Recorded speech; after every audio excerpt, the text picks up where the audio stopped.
A quick heads up, the audio on this episode cuts in and out a little bit here and there. I'm still dialing in my system, especially this was the first recording session back after 2 years and the first in-person session that I had. So totally my fault. I'm still working on it, but I appreciate you sticking with me. There's still some really valuable insights in here that are very clear to hear. And I think you're really going to enjoy one of my favorite jiu-jitsu instructors, Nate Holstrom.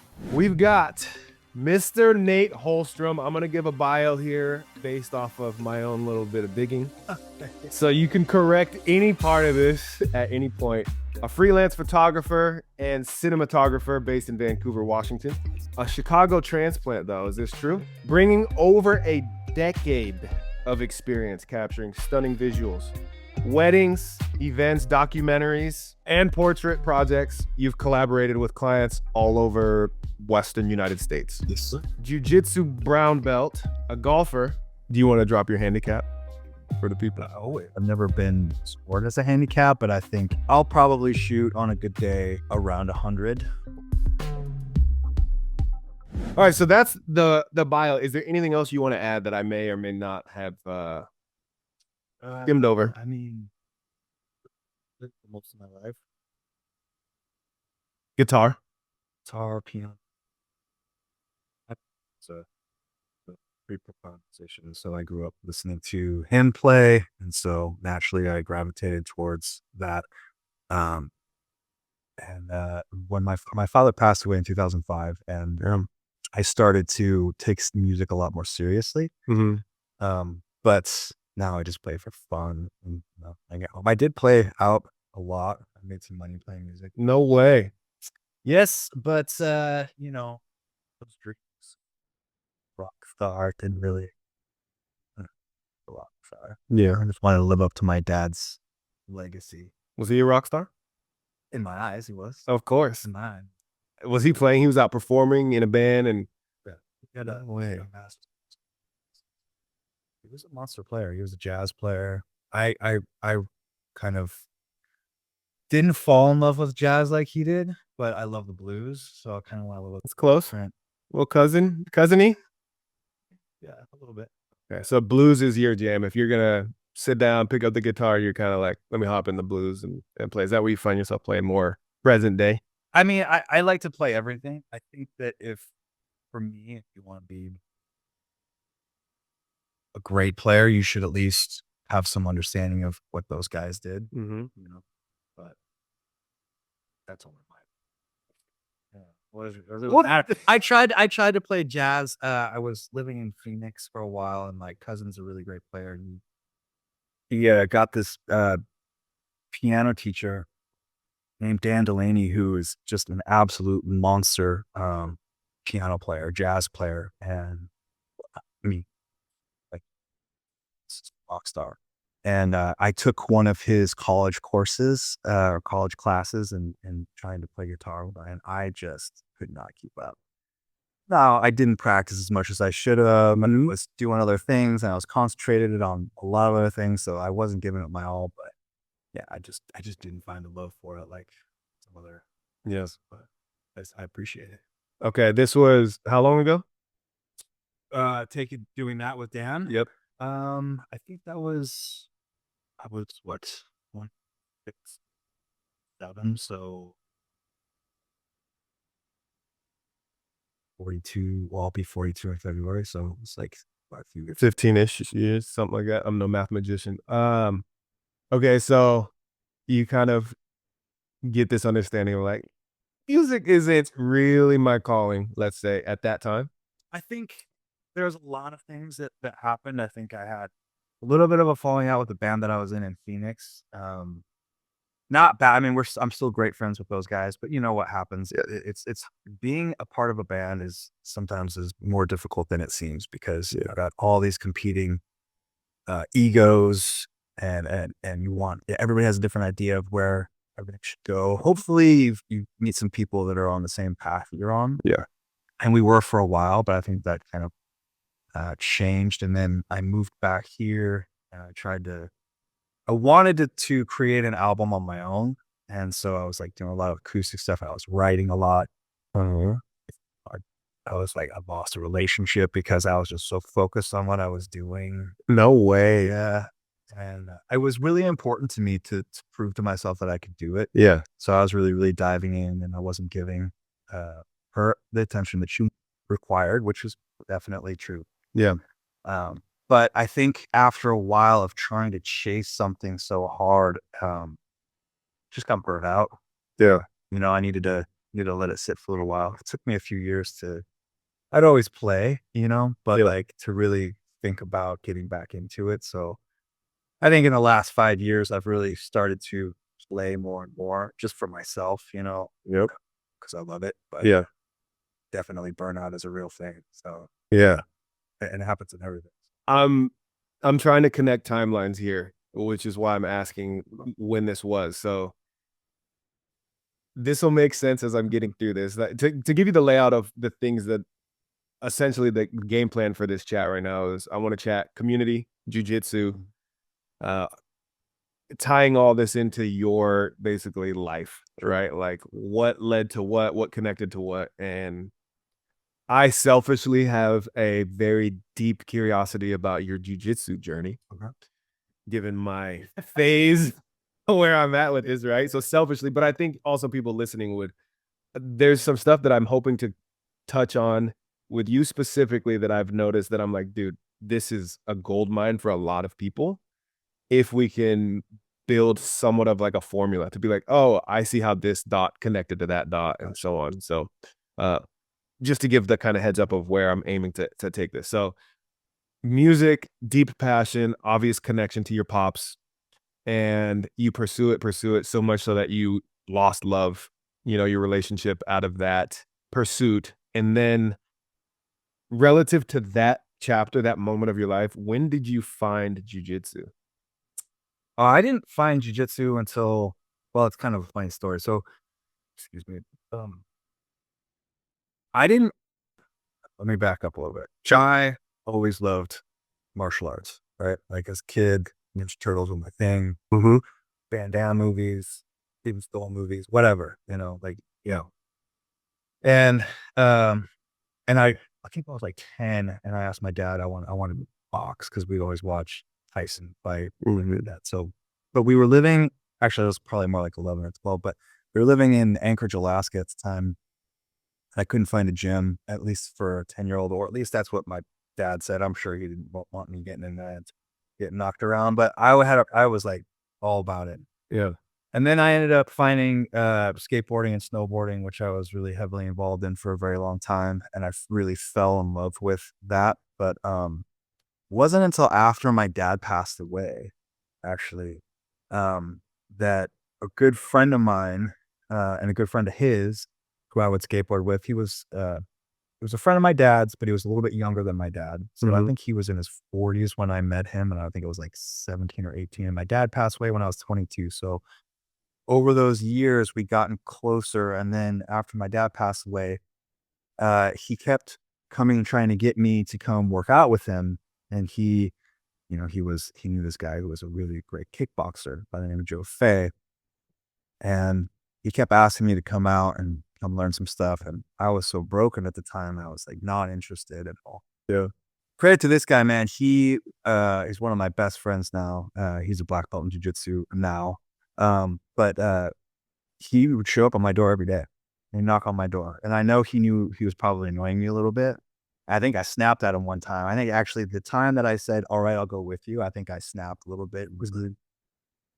"All right, man, I'll go with you." Like, just leave me alone. Yeah. You know. If this is what it's gonna take for you to stop showing up. Um, so we went out, and I met Joe.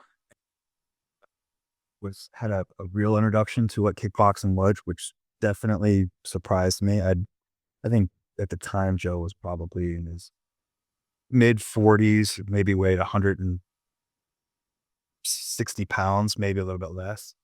And I don't think I've ever seen anybody kick a bag as hard as I've seen him kick a bag, Mhm. you know?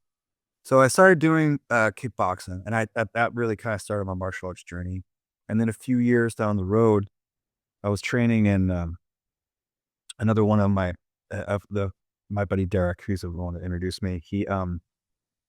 we were doing some Kali and some stick fighting stuff, and which is all fun to learn. Yeah. But he was a blue belt in jiu-jitsu, and he was a much heavier guy than me. I think he probably outweighed me by 40 pounds. And he just was like, "Do you know how to get up off the ground?" And I was like, "Yeah, young, strong. I know how to fight. Like, of course I can get up." Mm-hmm.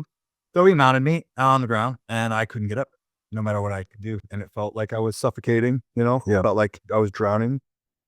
And I was like, "Can't ever let a man do that to me again." And so that's what my introduction to jiu-jitsu, like the original introduction to jiu-jitsu was, even though I didn't really learn anything. Yeah. All of a sudden I'm like, okay, that's a real thing. Mm-hmm. And then slowly, I started dipping my toes in here and there. I had a kind of a bad experience with jiu-jitsu one time. It kind of put me off a little bit. It wasn't anything crazy. It was just, I think I was expecting to go into a class environment, and I ended up walking into an open mat experience. So I didn't really know anything, thinking I was going to like be able to learn something. Somebody's going to show me how to do something or explain to me a concept. And really what I got was a mauling. Damn. Big, this purple belt, choked me over the obstacle, like standing up 7 seconds. And then didn't tell me anything about how to defend it or Yeah. I did. And so, I mean, I had a fun time, but I didn't really learn anything. And again, that kind of just pushed me away a little bit. And then I moved around and did a bunch of stuff. And by the time I came back to jiu-jitsu, my buddy was getting his purple belt. So the same guy, Same blue belt. the different. So at the time that the blue belt held me down, my buddy was not even a white belt. He was just doing kickboxing and stuff. He was doing jiu-jitsu, and he was about to get his purple belt, and he invited me to the ceremony, and I went in and started training a little bit. And then eventually, I found the gym that I'm at now. I found that kind of like home, that family that nothing against the other gyms. They were just further away. I didn't have time to really get to know everybody. So I was able to train more. Was all of this in Washington? This is all here? Yes. Okay. So Different points in my life, but yeah. So your pop's friend that introduced you, that kept knocking on your door, that was here? Yes, here. Wow. So he's still around here? Yes? Yeah. So he was at our gym for quite a while. And left long ago. I mean, he's still a black belt in the area. He still competes. Right. He's a little bit older now. Okay. Yeah, but Damn, that's amazing. Okay. I have so many questions about what you just unpacked there. The first one is, when your blue belt friend he mounted you, why didn't you just stand up? It's jiu-jitsu. Why didn't you just? I think that's one of the things. Oh yeah, no. I think this is like the white belt mentality sometimes, is that when you learn something, then all of a sudden you should be able to apply that thing immediately. Yeah. And that's not how it works. Yeah. I can teach you a concept. I can show you technique, but you really have to do that technique thousands of times in order to really be efficient. And so it's like one of my favorite things that like, your jiu-jitsu just sucks, Right. Yeah. Yeah, you got out of mount, but your jiu-jitsu sucks. Like, Yeah. if you're strong and you just push somebody off of you, you're like, I got out. My coach should be happy. And I gotta look over you. Oh, your jiu-jitsu sucks. And they didn't use jiu-jitsu there. You just, That was just pure strength. pure, And you got lucky because they were a little out of position or whatever. so I think that's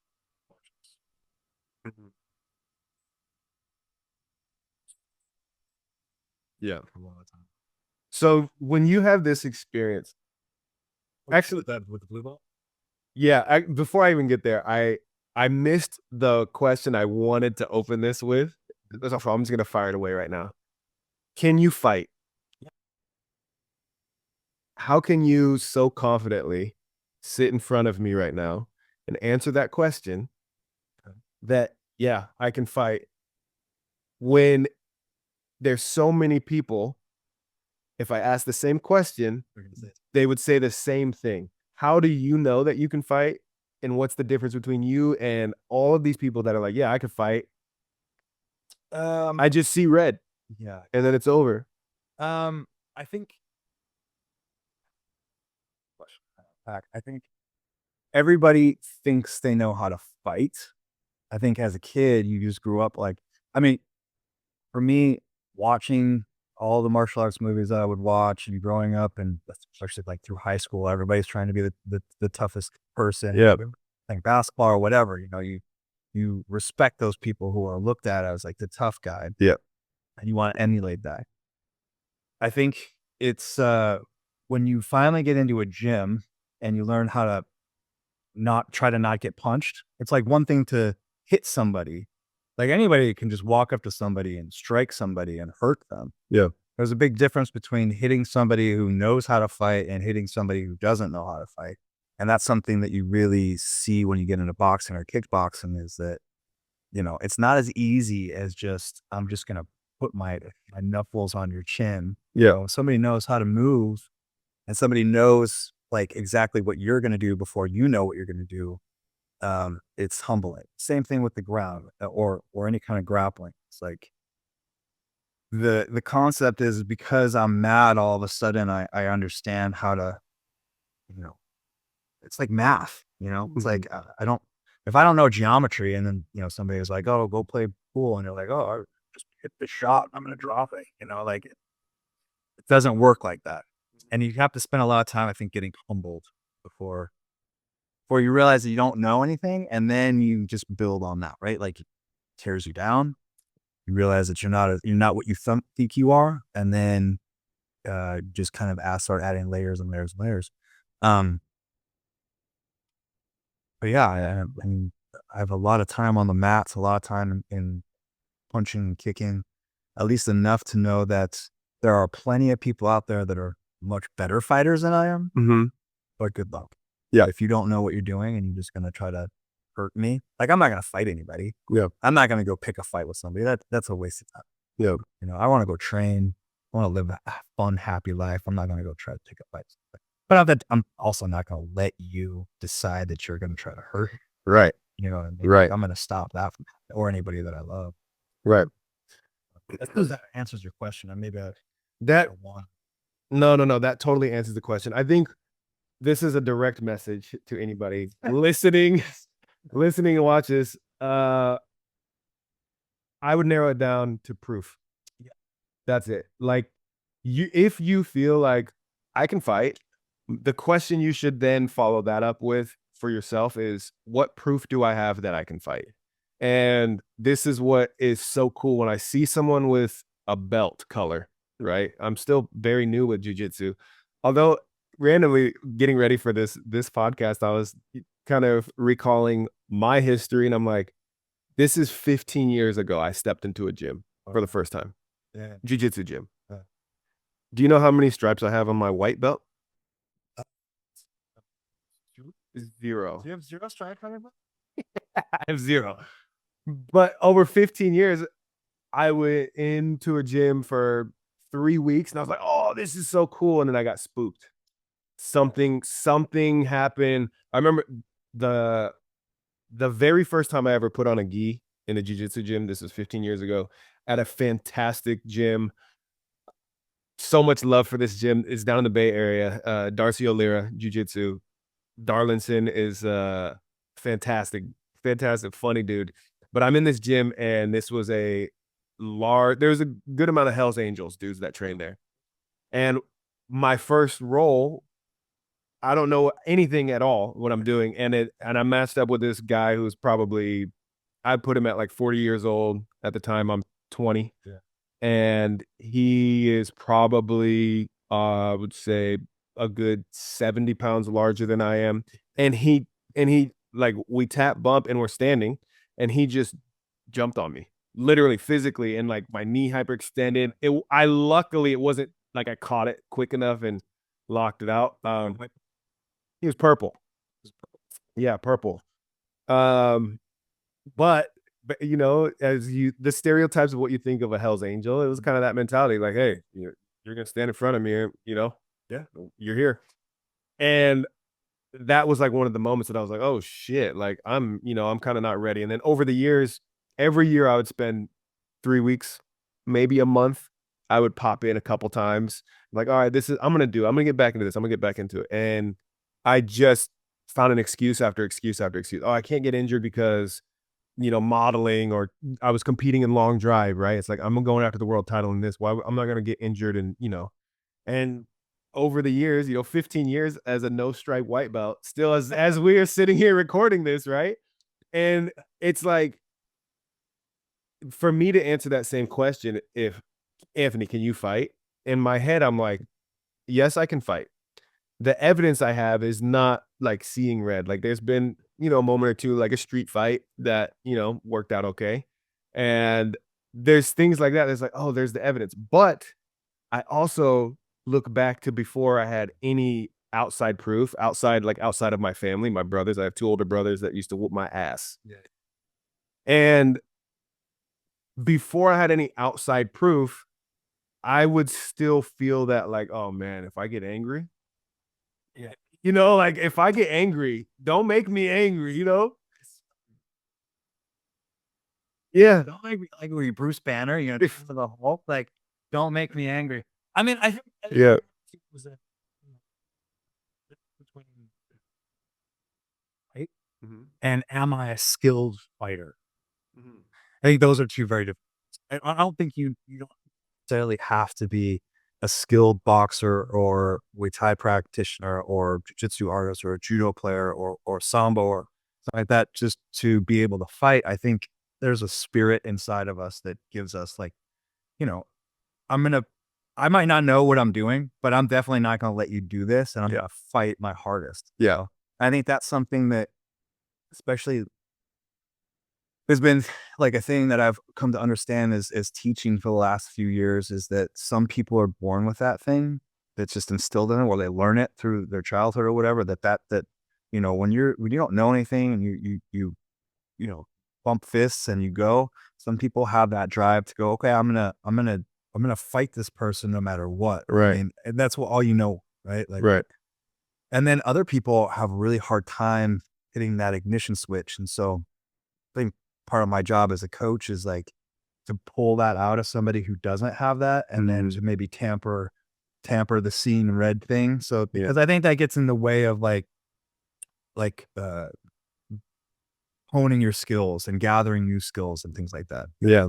You can get in your head about, how tough you are or like, yeah, if you don't know how to escape the mount and you're strong and you got a good fight and you're athletic, you could probably just push somebody off that doesn't have a lot of skill. Yeah. Good luck with somebody that has a lot of skill. But it's really hard to instill that in somebody who doesn't have it. So you just kind of try to nurture that out of them. Gotcha. Makes sense. Yeah, yeah, yeah. Yeah, that makes sense. So ultimately, stack up evidence, Yeah. like build proof. Skills. Mhm. Well, if you got a really good right hand, great. Learn how to throw that from your chin instead of like pulling back. Haymakers. Yeah, like learn Yeah. how to defend, learn how to move your head, Yeah. learn how to move your feet. Same thing with, taking somebody to the ground or not getting taken down or like what happens when somebody mounts. If you don't know, if you spend all of your time trying to win and you're on top of somebody and you're just trying to submit them, and then one day somebody who's better than you puts you on your back and not gained any skills about how to get away from that. Right. Right. So, okay, that was perfect. Exactly I was curious how you would respond to that, but that's what I imagined you'd say. So, yes. Can you fight? Yes. But that's, I think, a very valuable lesson we're the day before the inauguration. There's a lot of feelings that people are building up and having, and, people are being emotionally driven, and A lot of that emotional stuff like that. I mean, I would also want to say like I don't want to fight anybody. yeah. You know what I mean? Like I want to go work out. I want to get my skills. I love training with my training partners. And I have some of the best training partners, I think on the planet. Like I love going and getting beat up by these guys. Yeah. I like honing my skills with them and they're not easy to train with sometimes because they're so good at what they do.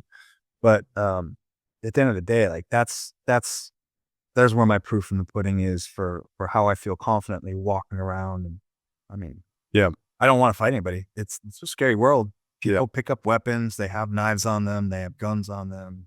You know, people run you down with their car. You know, That's so true. I know that I've seen plenty of videos like that's so true. They try to like, oh, you know, not messing with me or else. Like, I don't know. And I think that's like an emotional response when people Posture in it. yeah. Have control. Do you feel like that's something you've had before jujitsu, or like you had this kind of, yeah, I don't need to prove myself or anything like this? No, I mean, I definitely think that I was uh at a time in my life, I think I was looking to try to prove to myself that I was good enough, strong enough, or I was tough enough. I think that's a natural thing that men go through. And hopefully, I wish I would have learned it a lot earlier, you know, and I wish I would have learned, not that I was out trying to I was never that kind of guy, but, you know, I think that kind of energy, you can get yourself in trouble. You can put that energy in the wrong direction. Be trying to like find yourself in places that are way more dangerous than you need to be in because you just have this thing. Now I'm like, I don't want to put myself in that situation. I feel that. But before I would go there because I'm like, I can do it. Now I'm like, yeah, I can deal with it, but why even trust? Like what does it benefit me? Yeah. You know? This has stuck with me for years. So in one of my little pop in and do jujitsu for a couple weeks, right? In one of those eras, this is when I first moved back to Vancouver and I went to progressive jujitsu with Trevor. And this has stuck with me.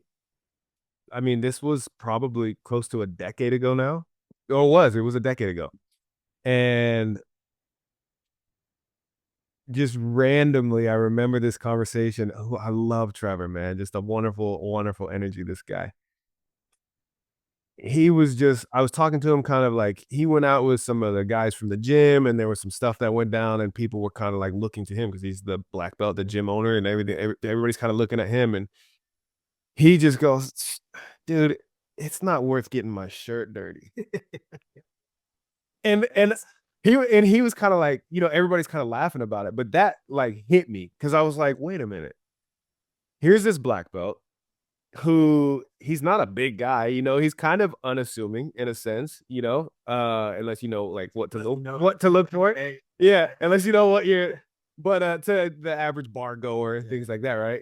And he's just like, it's just not worth getting my shirt dirty. And he was so serious about this.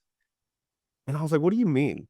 What do you mean it's not worth getting your shirt dirty? He was like, and this was the first time it really made sense to me. It kind of clicked for me, which I've heard it from a lot of people that I respect that do jujitsu and since then, but this was the first intro to this mindset that I had at that time, which was like, dude, you are the guy. Like you should be deploying this everywhere you can and stuff. Yeah, now's your chance. Right. Dude, entirely. And he was just like the restraint that he had and the lack of need to prove himself or anything like that. He's like, it's not worth my shirt getting dirty. What happens if we go at it and I choke him out? What if he doesn't wake up? Or let's say I snap his arm and he's got hospital bills and I have to pay this. Or let's say something worse and I could kill the guy by accident, you know, like, yeah, right. Able. I mean, happens all the time. It's never worth it. Yeah. Never worth it. Right. And this is where ever since then, I'm like, it's not worth getting your shirt dirty. And I also heard that at an era of my life that it was kind of like, you know, like I was in that same kind of bravado, like, you know, fresh out of college type, like, that stuck with me it's been 11 years now. And it was just a random offshoot. A lot of other things he taught have stuck with me too, but that was one that was like, to what you're speaking to here is just, I would rather just avoid that situation altogether. Yeah, I think jiu-jitsu specifically, martial arts in general, but jiu-jitsu specifically has changed my mind about a lot of things come with the ego. I mean, I don't think the ego goes well. A lot of people say, yeah, you do have to kill the ego a little bit. You have to know where you stand. You have to know that you're not God's gift to the planet and that you know everything. And, you know, you'd see, like you said, see red or whatever. And all of a sudden I'm just like, you know, Chris has this thing in the gym and it says you you don't rise to the occasion, you fall to the level of your skill. Yeah. And that is so true. Yeah. So, yeah, I mean, I kind of lost my thread right there. Where was I? Just about like the bravado of having to like show up like, oh, I'm going to take this thing out. And basically jiu-jitsu taught you this more than any other. Or that jiu-jitsu has shown me really, it's kind of amazing how it changes you, you know? And not in ways that you think it does. Like, I feel like when I first started, I was like, I want to be able to armbar everybody. I want to be able to triangle everybody. I want to be the biggest, fattest blue belt that I can possibly be. Yeah. I'm going to show everybody. And then, you get your blue belt and you're like, just get smashed all the time. And the same thing happens when you're a purple belt or when you're a brown belt. It does happen. You do gain a lot of skill, but you realize that the journey isn't really it's not about like, at a purple belt level, you're gonna have an easier time of 99% of the population. Mm. But the things that you learn outside of that fighting thing is quite amazing. I think you start seeing. Oh, was I saying somebody? I didn't see you on Friday. Oh, so it was Friday. Mhm. I was like, and this is said all over the place, but 1% better every day. Yeah. My goal is to be 1% better every day. Yes. It's not like, and if I can carry that over into my life in whatever I'm doing, whether that's cooking or guitar or my relationships with my family or women or whatever it is, just a little bit better than I was the day before. And it really starts to transform your life in really big ways. Yeah. I'm going to segue a little bit here. So when I first started popping into the gym, again, this era of my gym going, this is the longest streak I've had, 15 years. So Good. we're going to keep this alive. And you'll get a stripes. Yeah. Okay. I'm just, as long as I keep learning, I'm like, I'm genuinely like, I don't care what belt I have, as long I will have a challenge when I feel like I'm no longer learning. I know that about myself. When I feel like I don't have these newer aha moments, like Wednesday, right? Wednesday, went to class, you taught and you were teaching cross collar from the mount. And the focus was on the move of cross collar. But to me, one of the biggest epiphany moments was, here's how to maintain the mount position better. And it was like this much of the move of what you're teaching. It's like, this is just setup, right? This isn't the move. This isn't the cross collar. This is just, by the way, like that's what this was. It's kind of a, hey, by the way. And I was like, oh shit. Do you remember this? When I mean, I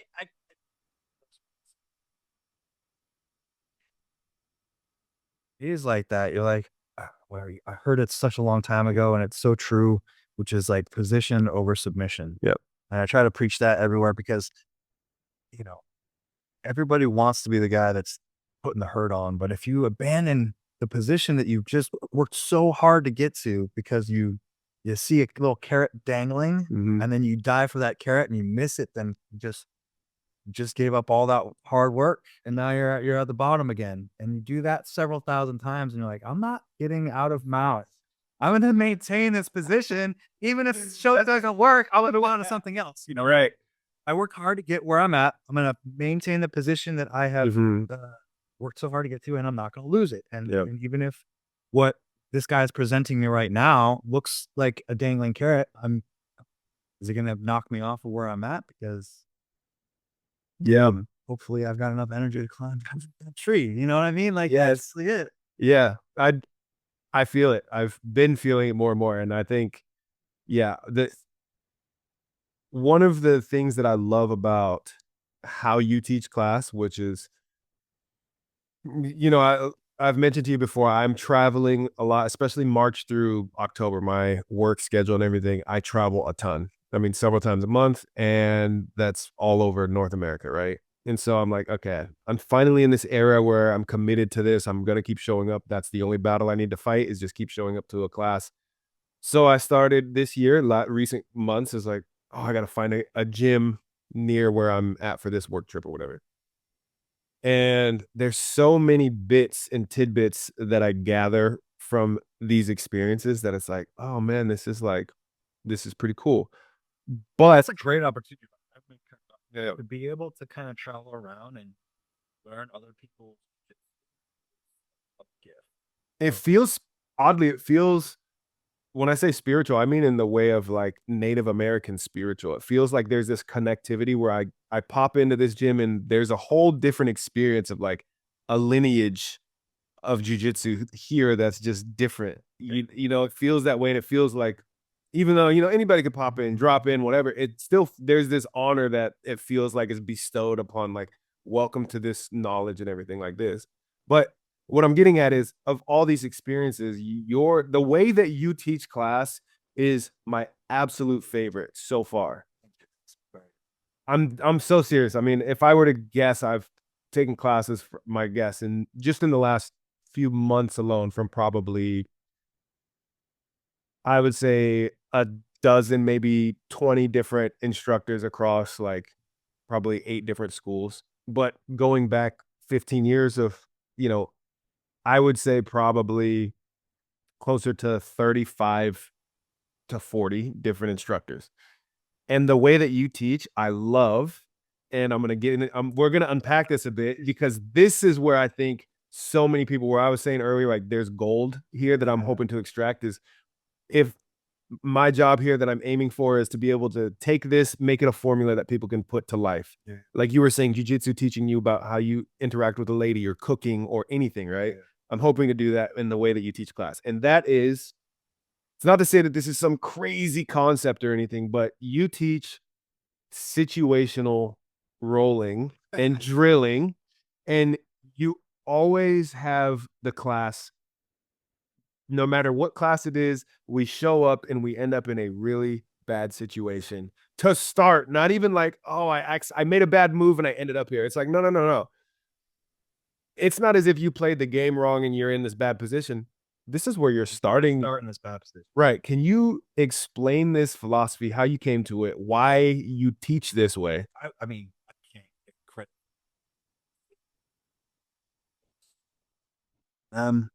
They I kind of grew up in jujitsu, learning from them doing that, and I'm sure that they were taught Trevor and from Homo and forth about that. But for me, it just made the most sense. It made the most sense because I remember, um,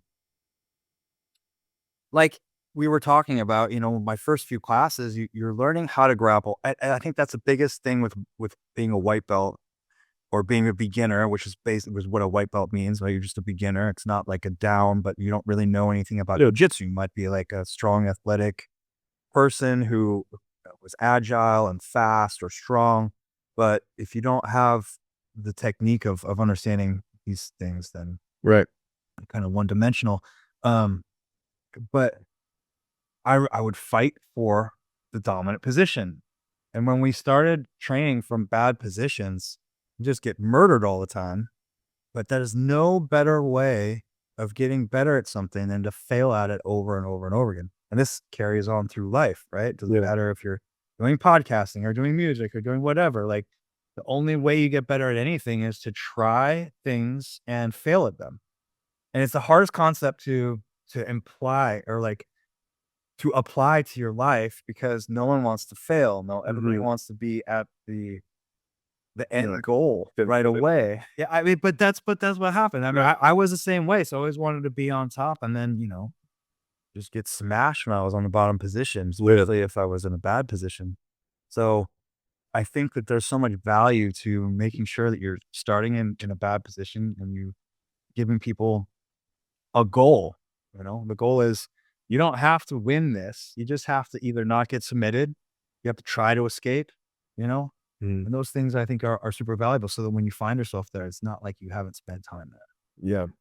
I think so. My experience, there's a discrepancy with anything the further along you get in your skill set and your abilities and everything to be able to relate to the newbies, right? And you being a brown belt, there's things that maybe you're a little bit further disconnected from that you experienced, but you're just a little bit further disconnected from. So I'm going to offer my perspective on like what my experience has been like in going through this as a white belt newbie to this stuff, right? For one, this was eye-opening to me because instead of going into a class, warming up and going straight into, hey, here's the skill, here's the choke, here's the joint lock or whatever that we're going to train and learn today. Instead of doing that, we go into, all right, your partner has your back already. That's where we're starting.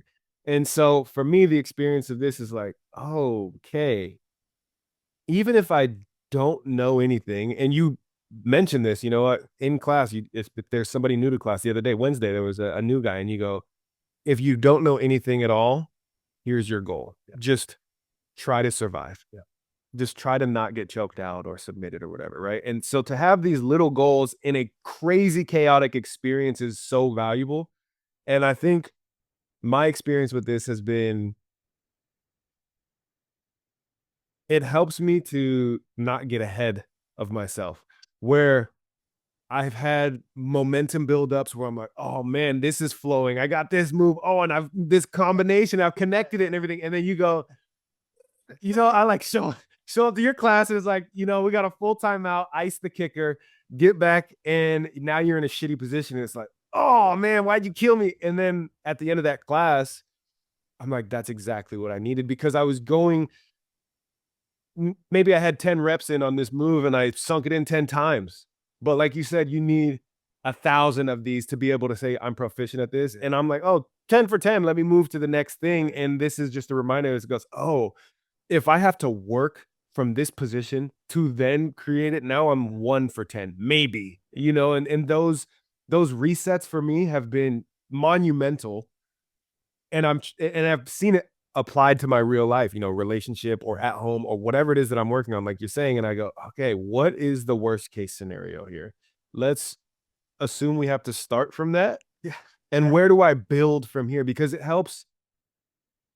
Let me try to refine this. It helps to make sure that everything that you're doing is done right. It's almost like computer code, where if you get one step wrong, the whole rest of the code breaks. It doesn't work. And so it's like, as long as you focus and get these little pieces in the right place at the right time, done correctly, you can go on forever writing code. You can go on forever doing whatever it is that you're doing. Over and over. Yeah, that's genuinely. That's the game, though. Right. I do this, you do this, I do this, you do this, and we just keep going until you're too tired to, keep a good defense up. Yep. Or I am. Yeah. Because one of us is going to get tired. And then that gets exploited. And then when you roll with Yev, you realize that he's going to go on forever. Yes. And I am, like 20 years, almost 20 years, on him. And, I'm not going to. Yes, really well. Yeah. Yev is like, he's a Taz. I call him Tasmanian Devil. He spun 360 the other day. We were rolling. He spun 360 in my guard. And I was like, I don't even know how do you even, that's where the end of my sentence was. How do you even, and I see him do it. I'm not the only one. Moses and Tanya, especially with John. Yeah. John does that to me all the time. Yeah. One of our professors, one of the head black belts, he's all the black belts are very good, but John, sometimes I'm rolling with him and I feel like I'm in a washing machine. Mm-hmm. And I don't understand how you are so proficient at this. I'm pretty decent, but it's another level. There's some really deep levels to this. But that's like you were saying earlier, if you can spot, like you were talking about with striking, if you can see what your opponent is about to do before they even know they're about to do it, and that's kind of the game here, right? The further along, a little bit into the future. Yeah. And you go, oh, okay. It's like having the winning lottery numbers before they're drawn. You're like, okay, cool. I already know what I'm going to play here. You've got 3 options. I know which one of those options. You decide what door you're going to walk in, and I'll decide what submission you're going to get. Yeah. That is so rad. That is so rad. So you have this way of teaching class. You have this formula of, we're just always going to start in a bad position. Can you if you have a clear way of saying, here's how I apply it to my life, outside, off the mats, like, here's how I get better at different areas of my life using this same sort of tactic. Can you unpack that? I mean, yeah. I mean, I, I, I know a little bit more about what the goal is going to be. Whereas like with life, you never know what life is going to throw at you. So it's not as easy to see what's coming as in jiu-jitsu. I mean, not that it's easy to see what's happening in jiu-jitsu, but I also understand that, you know, the goal of the person that I'm rolling with is going to try to get past my legs. They're going to, or they're going to try to attack my legs. Right. But most likely they're going to try to get past my legs. They're going to try to get to a dominant position. And then they're going to try to separate my arms, or they're going to try to get around my neck. So there's, if I know the pattern, you know, I might not be able to, let me say it like this, like there's only so many options that somebody has available from certain positions. And so as you know, if I know you're moving your arm this way or that way, or you're trying to grab my collar here or there, I kind of know what I can need to start looking out for. Life is very different than that. But I think if you're just ready to accept that you might have to fight from a bad position. And I think one of the biggest things that happens with white belts is they get really down on themselves when they don't feel like they're doing something right. And they're there, they're learning. Like, it's not about that, but like, you know, oh, I couldn't get out of this position. This, you know, Moses had me in this position, and I'm like, yeah, he's a brown belt, you're a white belt. You're not going to get out of that. But he's going to help you learn. Right. But with life, you know, you just have to realize that, okay, well, there's a way I can get out of this situation. I just have to be patient and see where my out is. I guess that makes sense. Like, Yeah. if I'm being mounted, you know, if I've got somebody sitting on my chest and holding me down, well, I have to realize that they can't, unless somebody is super skilled, it's very difficult to hold me down and try to submit me at the exact same time. Usually, you know, they're going to have to try to control me, and then they're going to move into a situation where they're going to try to submit me. Sometime in between that, I have an opportunity to try to escape, because maybe they leave a little bit too much space here or there, or their weight transfers here or there. And then I use that as my opportunity to escape. And I think the biggest thing that happens with white belts is there's like this sense of urgency, so that they really try to fight hard and buck and just try to move, and they get themselves in worse situations because all of a sudden they're pushing or they're doing something that they shouldn't be doing because they're desperate to get out of that situation. So if I look at life in that way, sometimes if you find yourself in a situation that seems overwhelming, maybe making a dramatic decision in that moment is probably not the best decision you could make. It could be.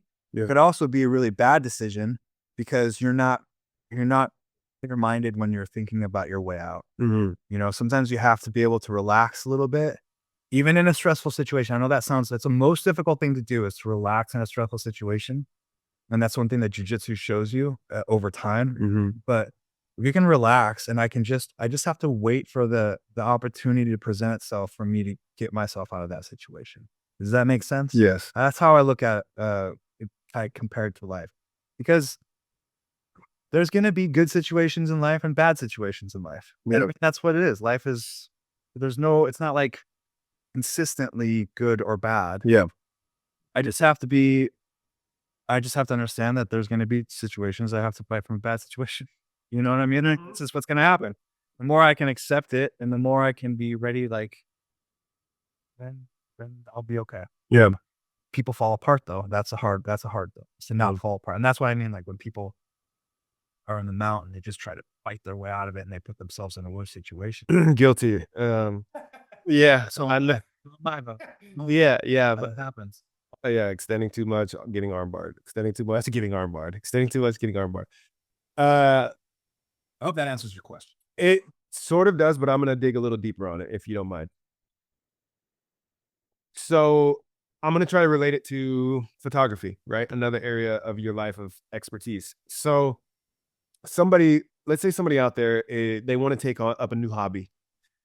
or go back to a hobby that oh man, when I was a kid, I used to love doing this. Let me try to pick it back up again, whatever the case may be. In learning for the newbie, I'm going to pick up a camera for the first time and I'm going to learn how to take good photos.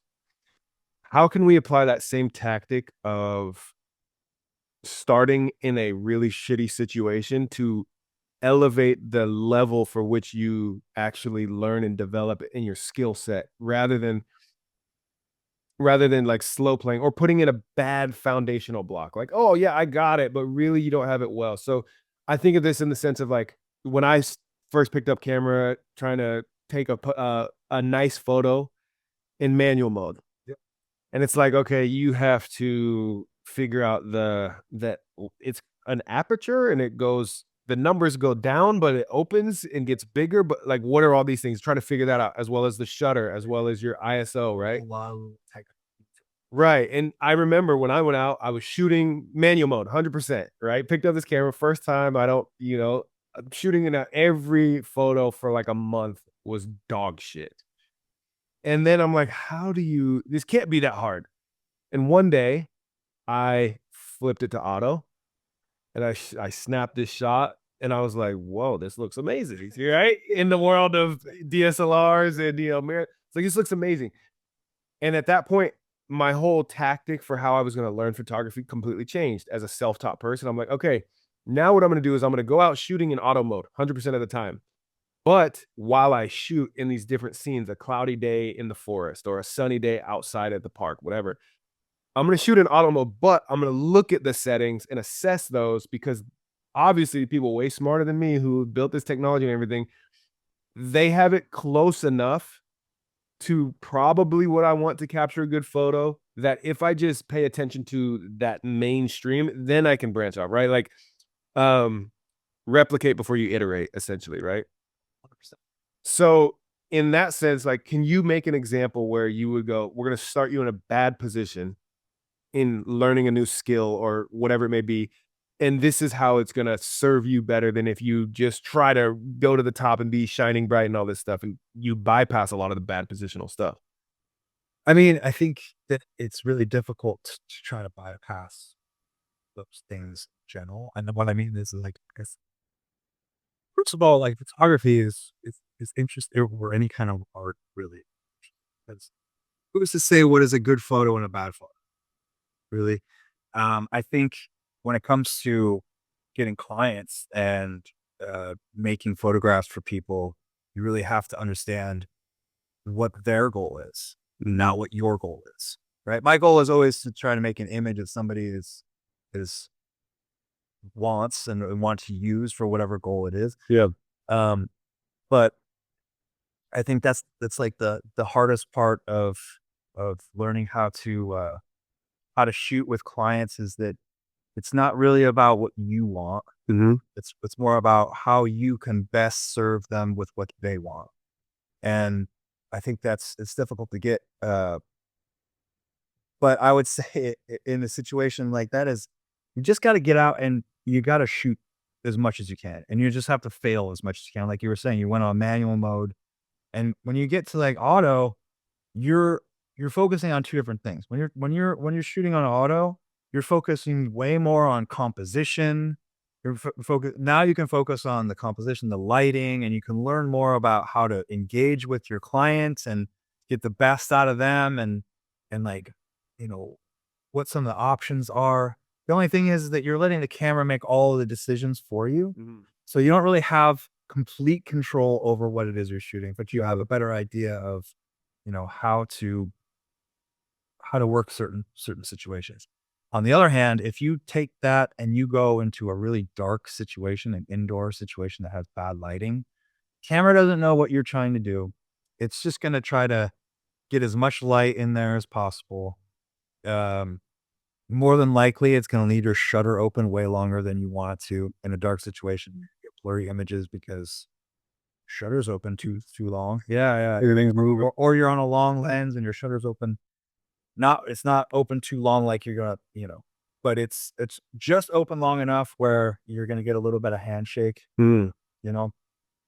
So you just have to keep putting yourself in situations that you're going to learn from. And I think that's the biggest thing I can tell anybody is like, you're going to have moments like, if you're anything like me, I take all my images, I get them into my computer and I go, what did I do well here? And what did I not do well?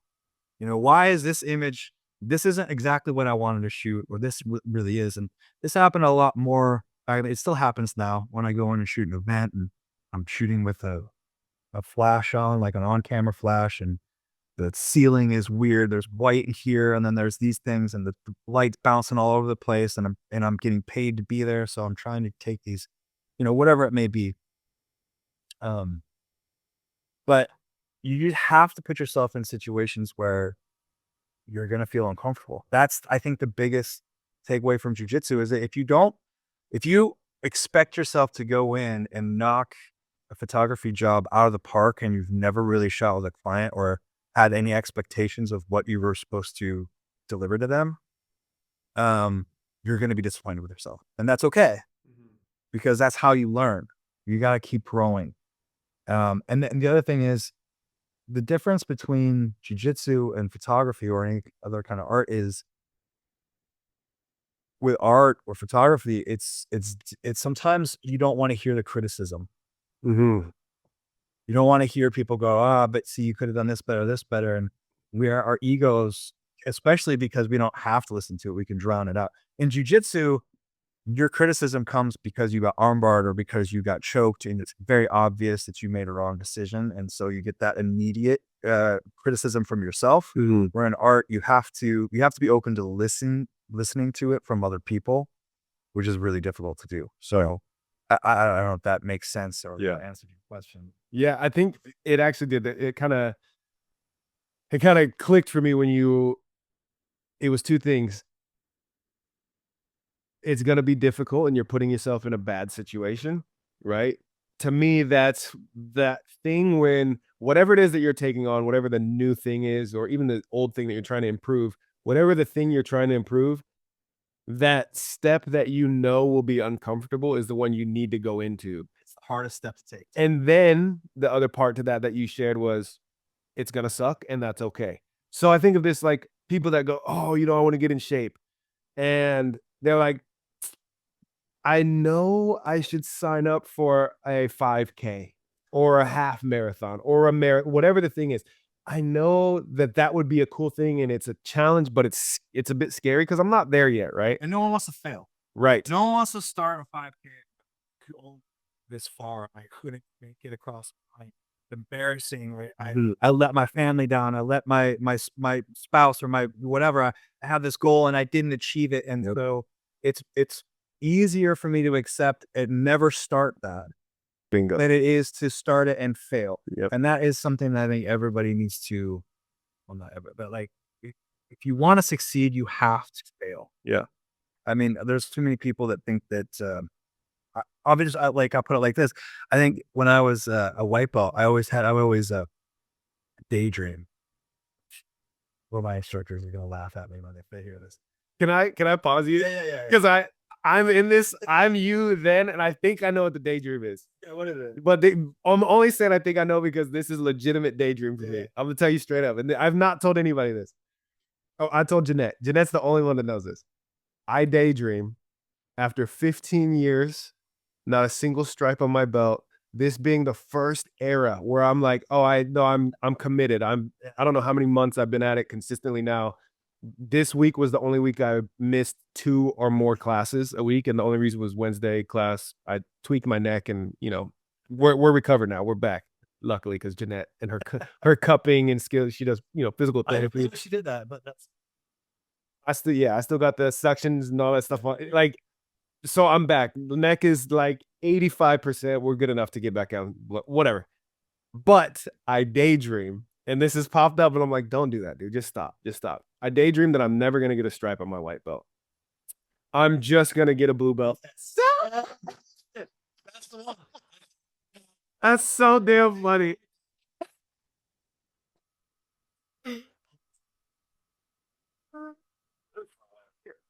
Blue belt at me. I'm like, man, they're going to be like, gonna throw a purple belt at me. Like, That's so silly. I think it's like just a part of like wanting to be successful without wanting to do the work to be successful. I guess Yeah. that.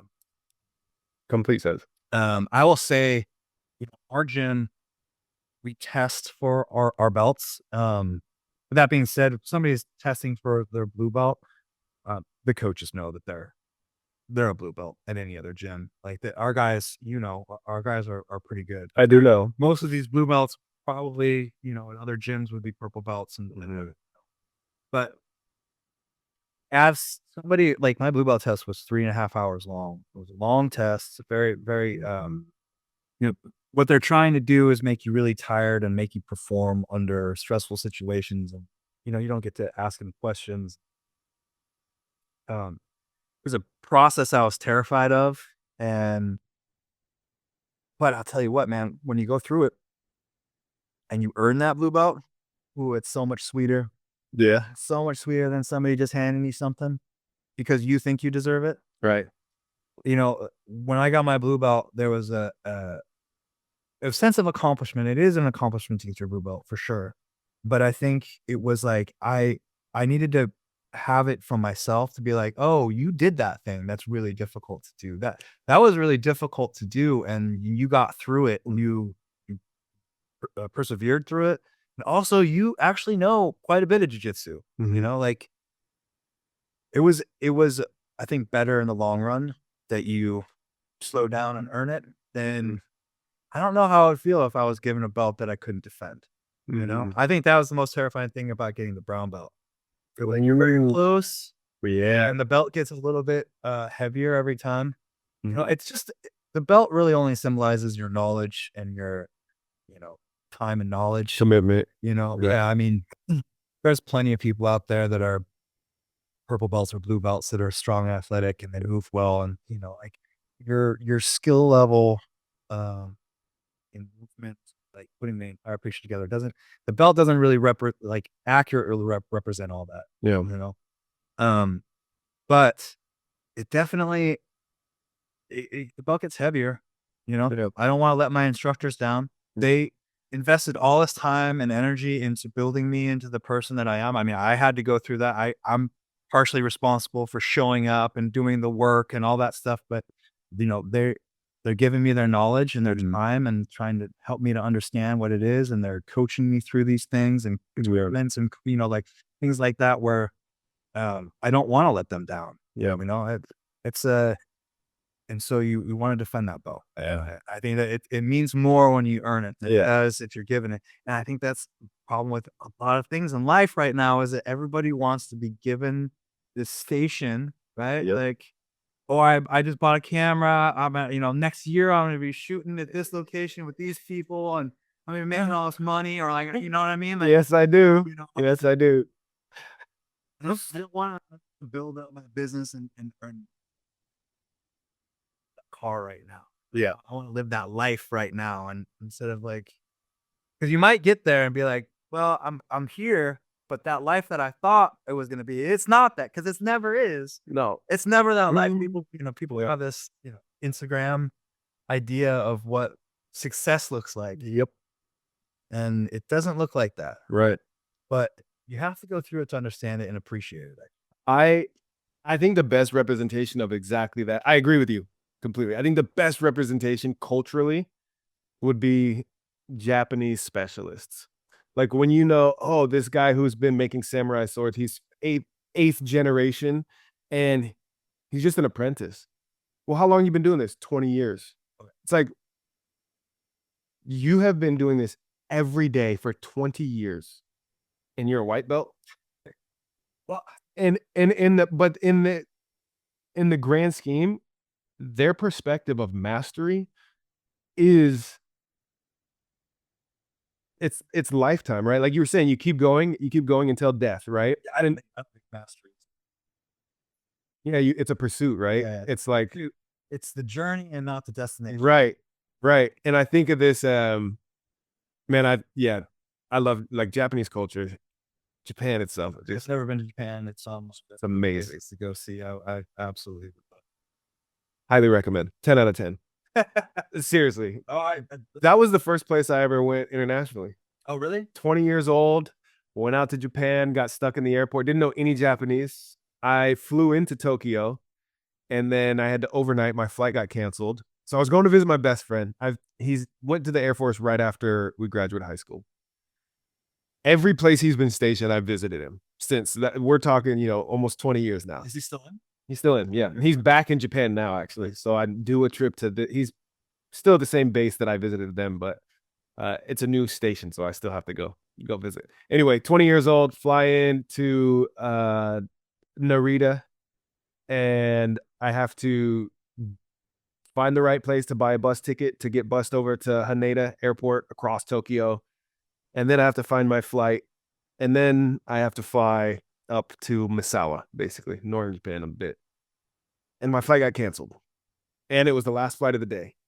And everything's in Japanese. I don't know any Japanese. I don't even know my flight's canceled. And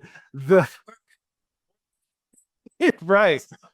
And man, it was just an amazing experience. I got stuck in the airport that night without anybody really speaking English. I ended up being directed by more or less the police or like the airport security, like, hey, here's where you should go sleep tonight. Like this spot, we will make sure you're safe and you're okay.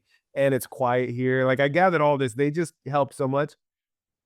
But I ended up staying up drinking that night with there were two other people that were supposed to be on that flight. They were being stationed, same air base, and they were going, and they had all these little cards of like how to learn quick Japanese phonetically. And so we sat there and just the last restaurant that was open the latest, and we just drank a couple pitchers and practiced Japanese together. Had a blast. It was epic. But my whole experience throughout, and I partied in Tokyo, Roppongi district, it was an amazing time. I was there for 3 weeks. And never a single time did I feel any level of threat, fear, anything. My friend, he's like, I'll never forget this. The first time I got in his car, we drove somewhere, we park. He gets out and he just leaves the keys in the car and it's unlocked. And we parked like we're at some strip mall or whatever. And I was like, yo, your keys, and he's like, oh, bro, it's good. We're in Japan. And I was like, what? And in my 3 weeks there, 100%, that was the most accurate depiction of the people of Japan by far. What?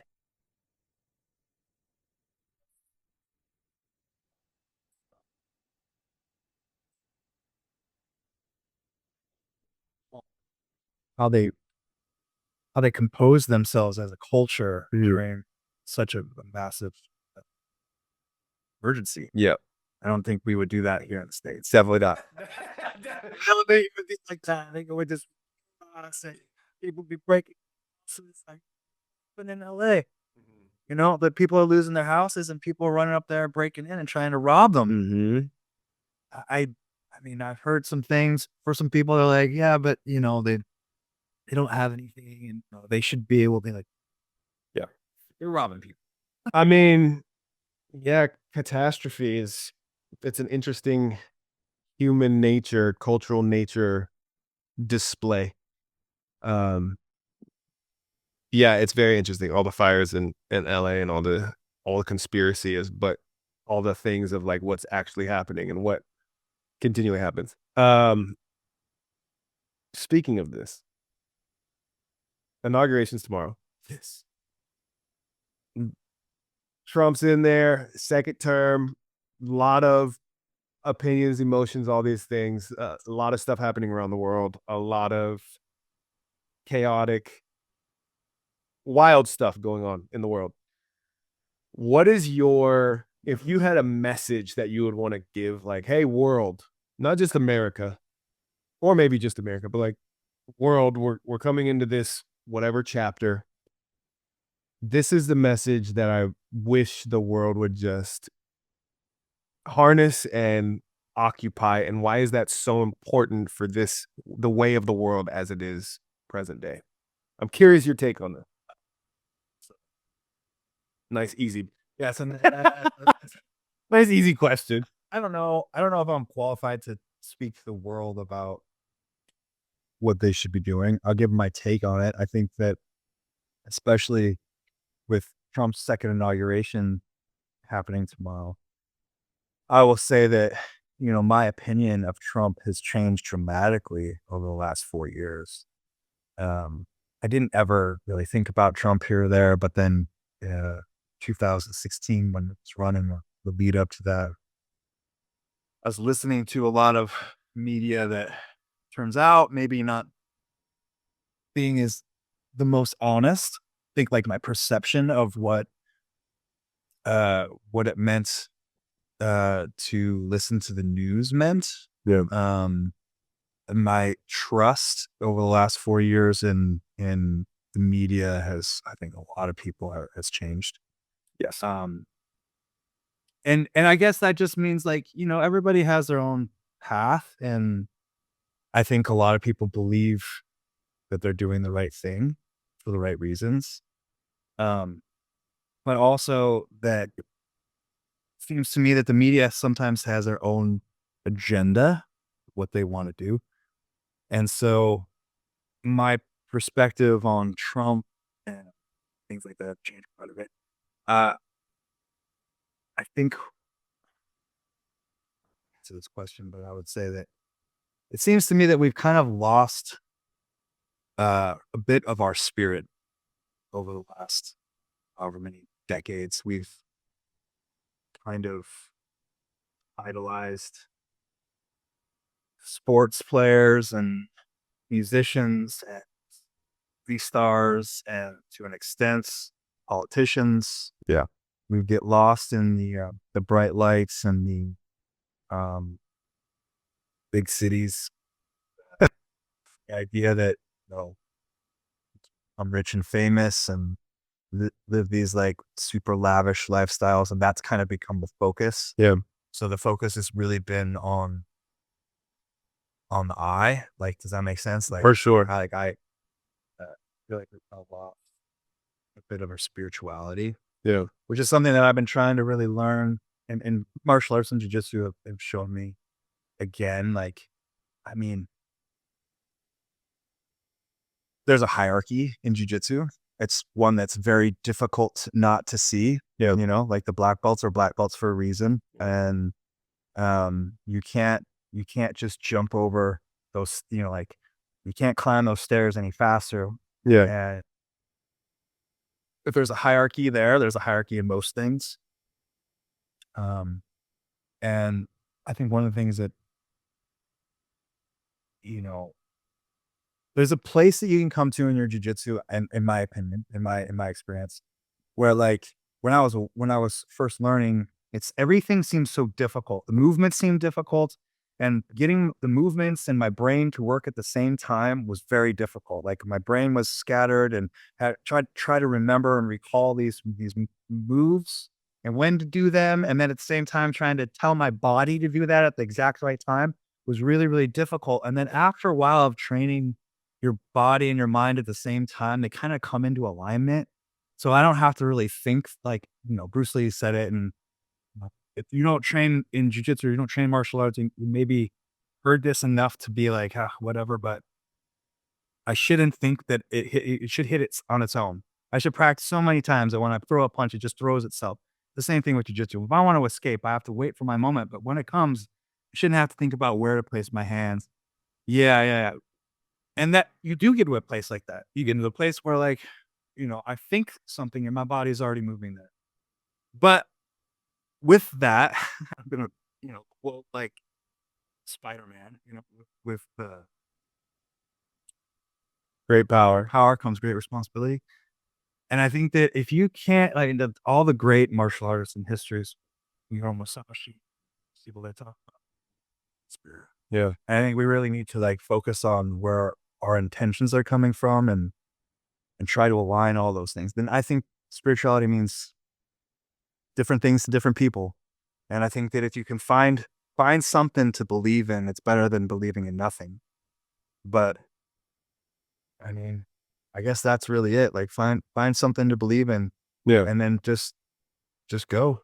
Yeah. Is that you? Is that me? Is that your phone? That's all good. What does it say? It's jiu-jitsu time. Okay. the only thing that I would say, because I don't know how to tell people what they should or shouldn't do. I mean, if you asked me that question or talk to me 5 years ago, I would have a different outlook on the world as I do today. Yeah. And it would just my politics and how I view the world are very different. Pre-COVID, I believe the veil was still over my eyes with a lot of things. And then now I think that I realize that it's very easy for me to be manipulated. Isn't that scary? It is. It's very easy to think that I could be manipulated. So I'm not going to try to tell anybody what they should believe. Yeah. But, the world's a scary place. Take care of yourself. Learn how to defend yourself. Amen. And just try to be a better person every day. Yeah. A little bit better every day. 1%. What does that mean? I don't know. It depends on what you do in your life. Yeah. But if you try to be a little bit better every day, then hopefully you'll put something into the world that's better than where you can. I want to leave this place in a better place than I. Then you found it. I love that. I love that philosophy.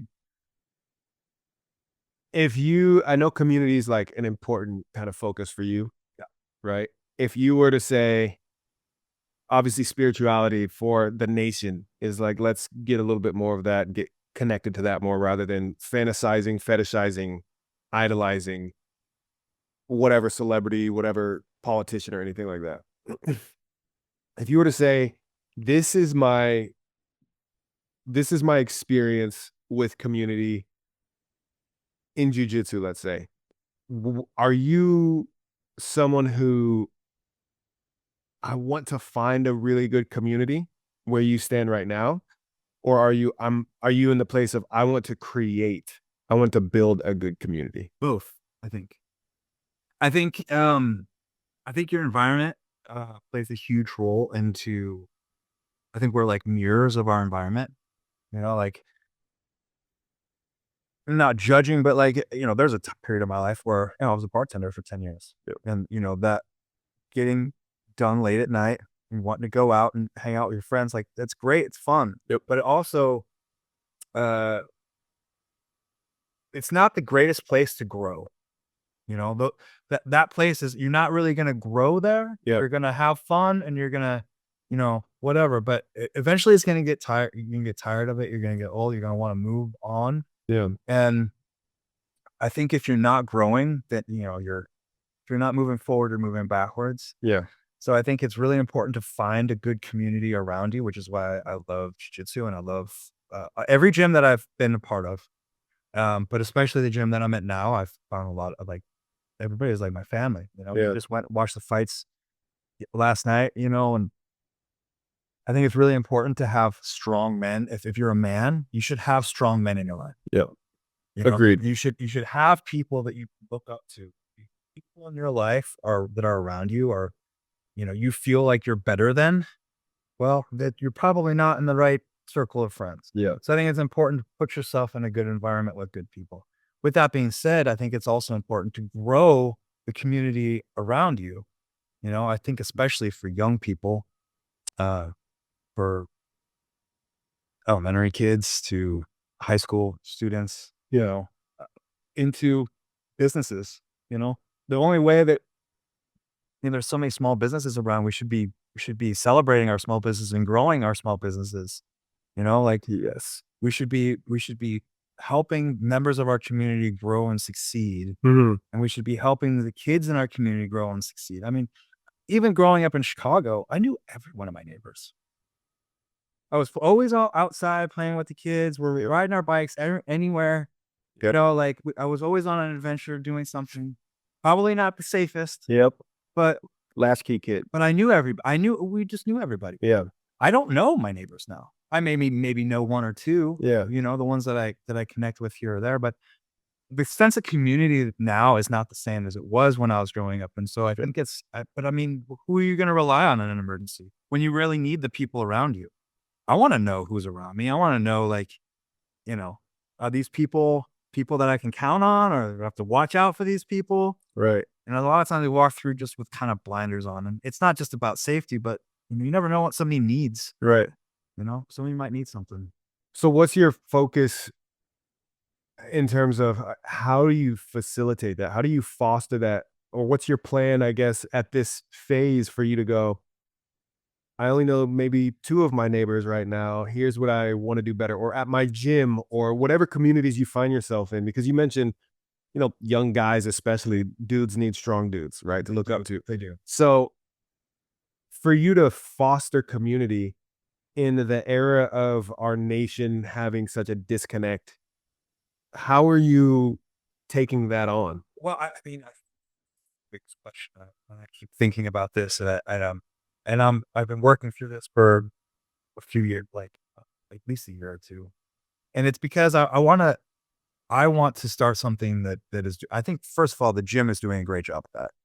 Forge Combat Academy has done a great job building a community around them. I love meeting people from all over the community come in and learn jiu-jitsu. I think right now that's the best way that I can serve my community is by giving them the best look at jiu-jitsu as far as my integrity being at the gym, and then what I can give them and help them realize about themselves. Yeah. But eventually, I would really like to start um, a business or a program that uh, goes into schools and the communities and tries to, just like my buddy Derek did, knocking on my door every day Yeah. and like, hey man, because I was crushed after my dad, so Naturally. I needed that, even though I was fighting against it, I needed it. And I think that introducing people to jiu-jitsu, it's like introducing people to the truth, Mhm. because there is a truth. There's like, For sure there is. if you don't think there is, there is. Yeah. And jiu-jitsu, you'll get to meet that truth real fast. Yeah. Who you think you are and what you think you're doing. You also get to make the decision of, is this the person I want to be, or do I want to go back to? It's like the red pill and the blue pill, right? Everybody talks about being red pilled nowadays, and it's so true. But jiu-jitsu is really that red pill. Yep. You'll get it right away. So, I think building the community, building schools and things like that. I don't know exactly what that means right now, Yeah. but I'm working on some stuff. But It's in my nature to challenge people. So, we're talking about applying the same way that you teach classes with start in a really bad position, put yourself there, and it's uncomfortable, but this is where we need to be. And that person that's like, I'm gonna get fit, and they know, like, I should sign up for this 5K or whatever, even if they don't make it, even if they fail. What is the thing for you that you're avoiding that would be that community building thing that would scare you if you committed to it and you were to take that on and you said, you know what? Because 1 year, 2 years, you've been kind of feeling this sort of. don't know what's form it's going to take. I guess Mhm. that's what I'm trying to say. Like you have a desire to do something, but on top of teaching, you work and you're trying to grow a business and you're trying to do all these things. So it becomes difficult to try to focus all your attention on one thing. But Sure. it's a good question. And honestly, I don't know how to answer that question right now because I'm trying to challenge myself with a lot of things right now. Mhm. Um, uh, I don't know. I mean, I think probably, I don't know what I'm avoiding. Sometimes, like, we don't know what we don't know, Mhm.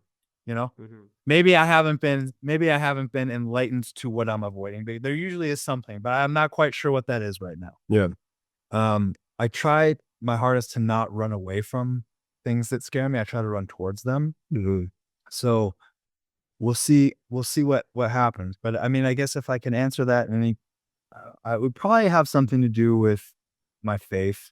You know what I mean? It would probably be going in that direction. And Mhm. again, I don't know what that looks like. Yeah. So, um, we'll see, I guess. Are you religious, like, as you are right now? Um, I grew up in the church. My mom was Which raised, church? well, my mom was raised Catholic. Okay.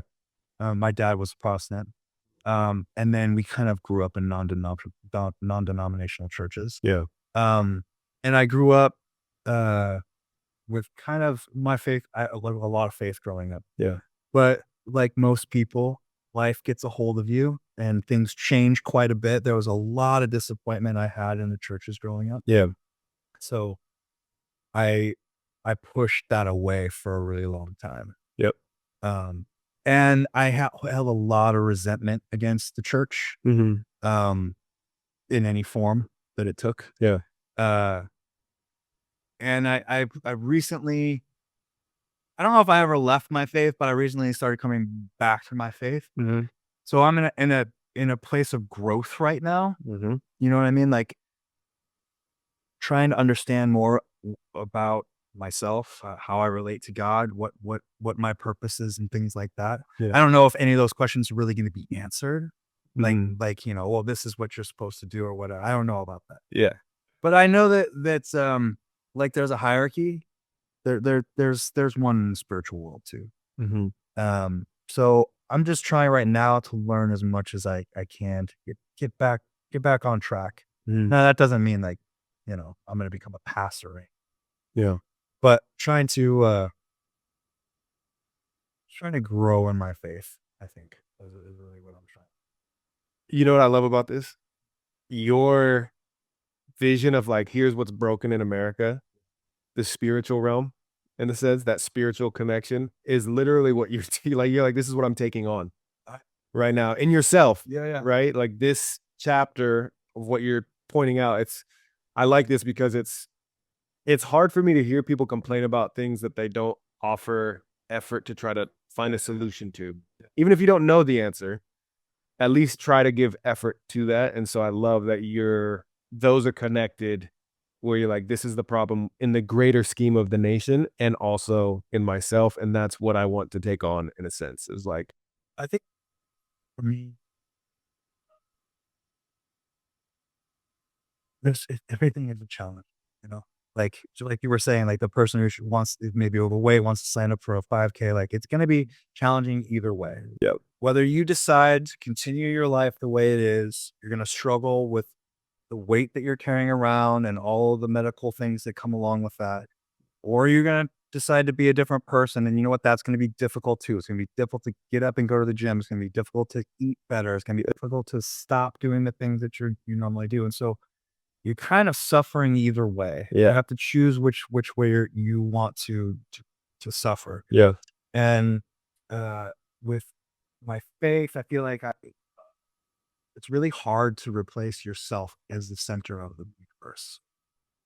For real though, it really is. It's really difficult. Like that's not the American way. That's so funny. That's true. You're absolutely right. Especially, correct me if I'm wrong here, but you strike me as a very logical individual. I try to be. I try to study as many things as I can. I love to read.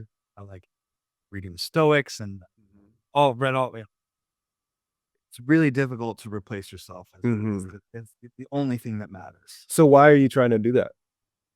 Because I think at a certain point you realize that it's not about you.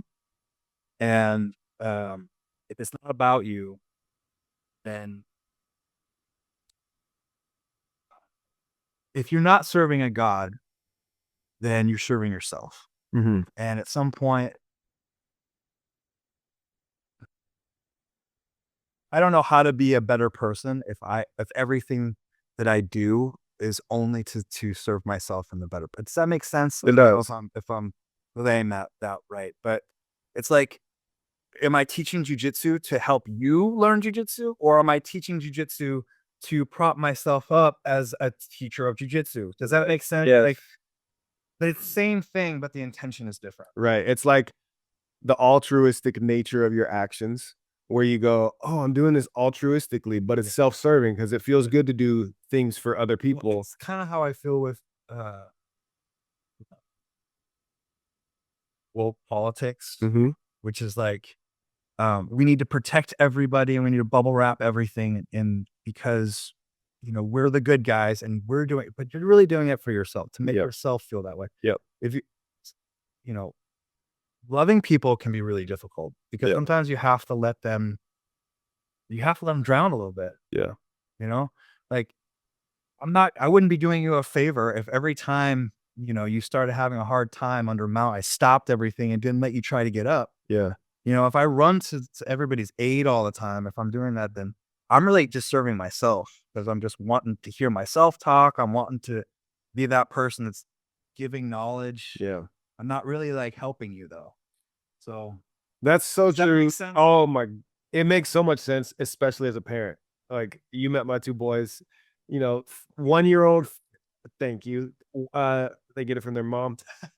1-year-old, 3 years old. And this is so true. It's like, the saying, if you want to go fast, go alone. If you want to go far, go with someone else, right? Yeah.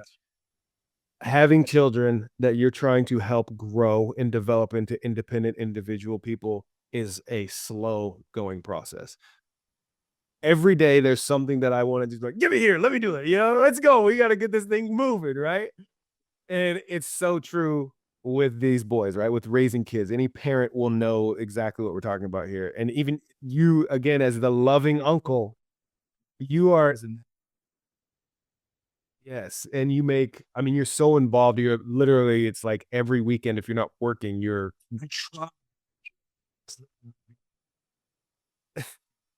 Yeah. Well, you have the same distance to travel as I do to go see my brother and and my parents, right?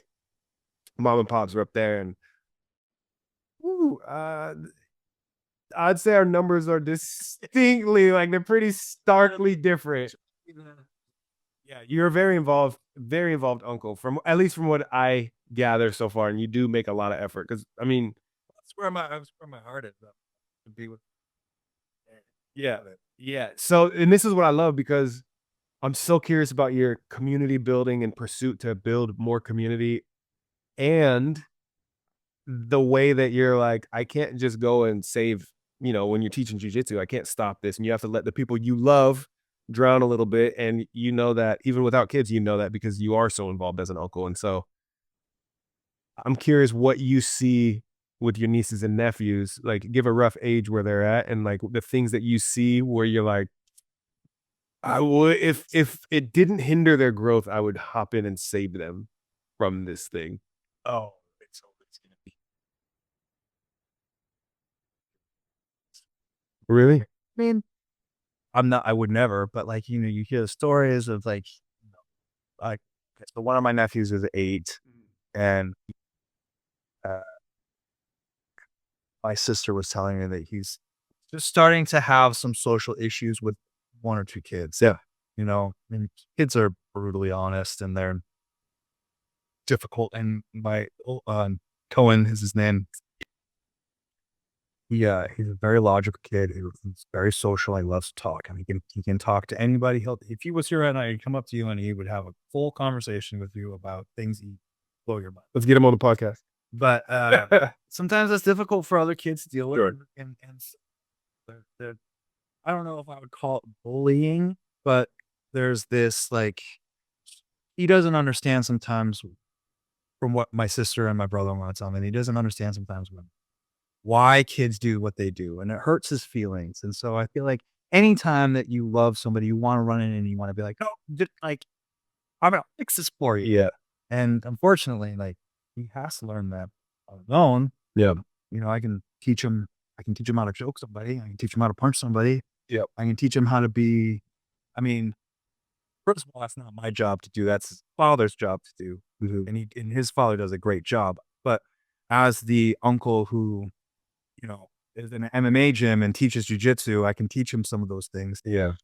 But, yeah, and even my nieces in I don't know.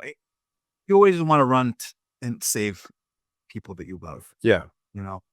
It's difficult to be hands off. Yes. I feel that. So I feel that already with my kiddos. yeah. When I'm the last to have kids, my brothers and sister have 2 each. And so, them growing up, I didn't have the same level of protector. I have a lot of that. That's one of those things I needed to temper down, and jiu-jitsu helped me temper down, as I have a big protector streak in me. Yeah. I don't know where I get it from, but I've had to. Yeah, well, Rein it in. That's fine. Just let it go. You don't have to jump in here. You don't have to come to everybody's rescue. Yeah. Yeah. Just relax. Yeah. Oh my gosh. Yeah. what's wild to me is I've shared this recently. Our baby, you know, he's about to turn 1, and some of the questions people have asked me recently is like, not only like, oh, how's fatherhood, and you know, how are the kids and stuff like that. But one interesting question that I found was, what has changed in you since having kids, especially the second one? That's been the more recent question. And for me, when we had our first, he's born, and I have this switch that a lot of people talk about, like, oh man, I instantly went into this mode or that mode or whatever. And I had this kind of switch of not just like provide and protect and stuff like that. That was there. It just wasn't so intense. I didn't feel a level of vulnerability with the firstborn. And that was, I mean, all the way up till he's 2 years old until our second comes along. And the reason I realized after the second was born that I felt this insane level of, I was Nate years ago with a blue belt mounted me and I could not stand up. That's how I felt when the second was born, because up until then, if we were out somewhere and something happened, I'm faster than over 90% of especially Americans. You know what I mean? I could snatch this kid up and probably still outrun most people while carrying this little child. And then get Jeanette out, and she's, you know, fit and healthy and all these things too. So there wasn't really a threat or where I felt vulnerable, you know, with the firstborn. Fast forward, baby number 2 comes around, and this fear of the inability to protect my whole family, it just, that was when the switch hit for me. Like, totally different, because now we have 2, and to be able to not only coordinate the exit of a bad situation, but to be able to actually make it happen. Holding 2 kids and you have to get out and everything. It was just a whole different dynamic, right? So having baby number 2, there was a switch in me that was like, I need to be better at every type of defense that I could think of, not just personal hand-to-hand combat.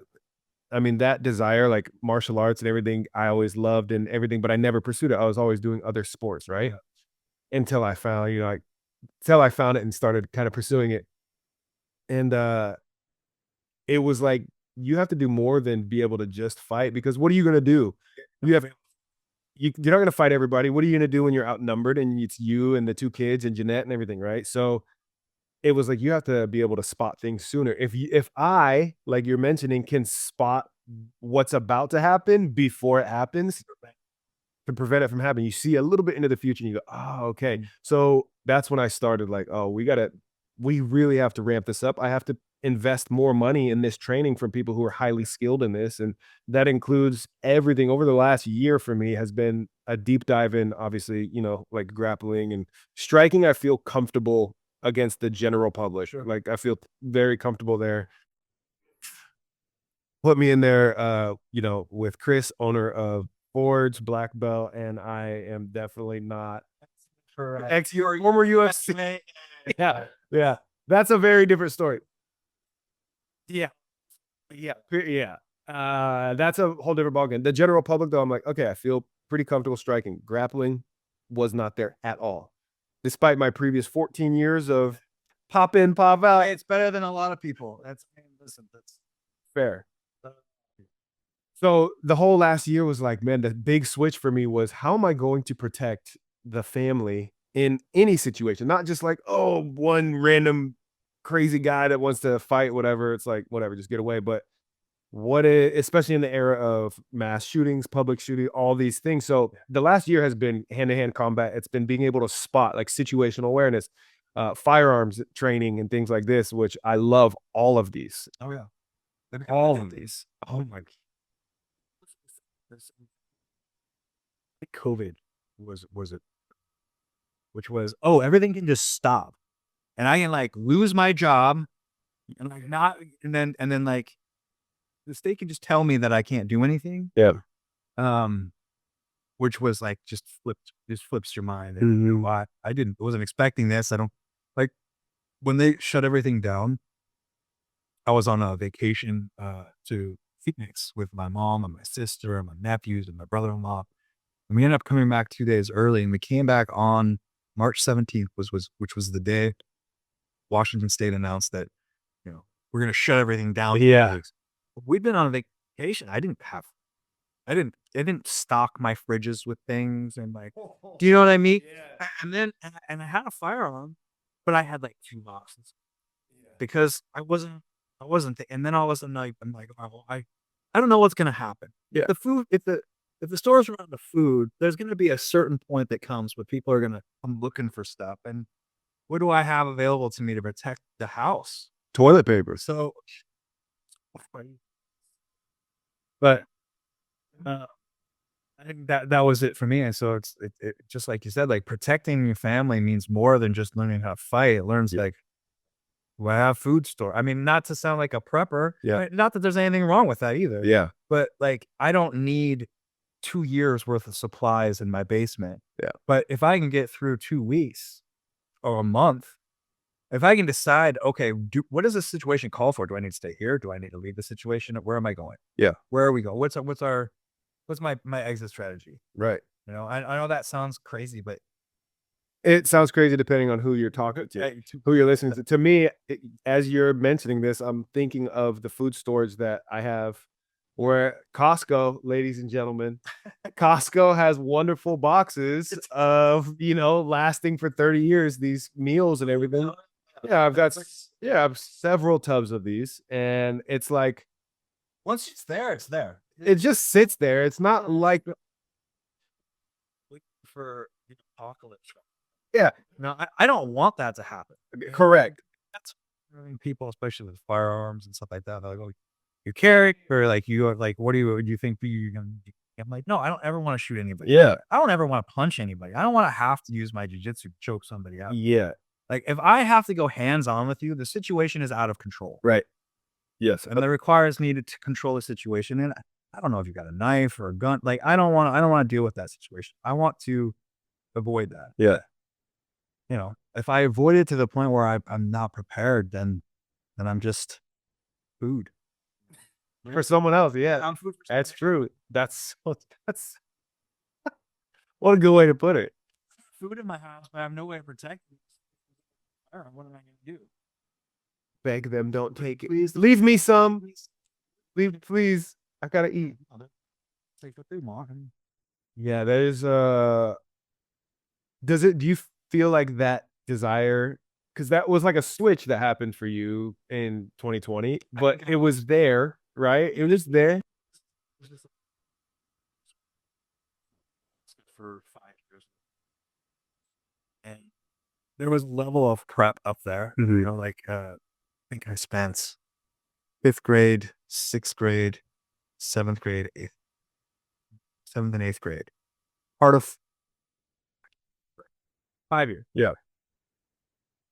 Down here they do like this outdoor school. Yeah. But up there it's very different. They like teach you how to snare small animals and like they teach you how to live in the outdoors. Right. That doesn't mean that I'm a survivalist or I'm really good at it, but it opens your eyes to like, okay, like we would carry blankets in our car in case we hit ice and we, crash into a snow embankment and had to spend the night Yeah. in the cold. Yeah.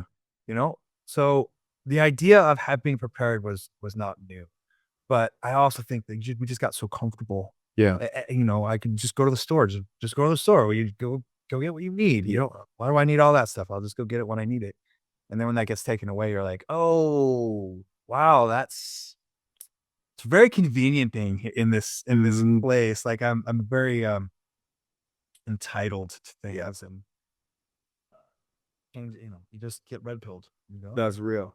All right. I want to go. I think we should wrap this here soon, but I want to, on this note, what would be, do you have a video on your Instagram of 5 things that are fantastic about jiu-jitsu, right? And I'm not going to get into what those are. You should go check out the Instagram and look at that video for sure, because I think every one of them was spot on from my experience as well.